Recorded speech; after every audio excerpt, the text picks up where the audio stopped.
This is Nutritionist Harpreet Pasricha, and I'm going to teach you a very interesting, tasty recipe and a healthy recipe. I'm putting about a teaspoon of oil in a pan and heating it up. So just about teaspoon, you don't need too much oil here.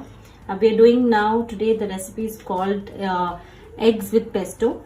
So here there is some thinly sliced onions which I'm putting in and slightly sauteing them till they become like a light pink in color. So they're just turning slight pink. So what I'm going to add is boiled eggs. So what I have done is boiled eggs and cut them into quarters. So just put in boiled eggs and again saute it for about a minute or two so that it gets heated up nicely. It's a very healthy recipe.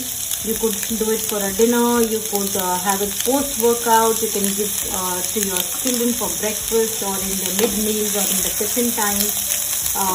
Eggs we all know is good in protein, high biological value protein. And in case you're a vegetarian and you want to do this with paneer, you could do this same recipe with paneer or even with tofu.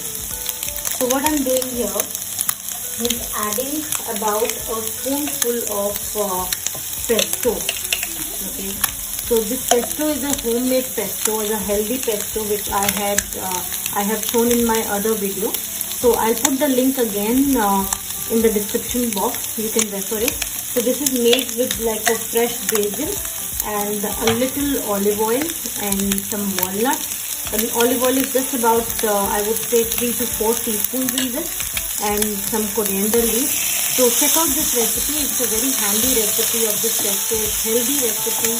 There is no much oil and it gets very tasty and very nutritious. So here I'm sorting this with the pesto. So just about 3 to 4 minutes are enough to sauce this.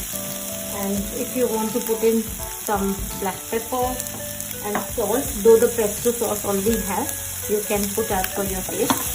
And here is it. We are ready with our yummy egg pesto, which I told you if you are a vegetarian you could do it with paneer, you could do it with tofu, and enjoy. And put it in the comment section if you like this recipe.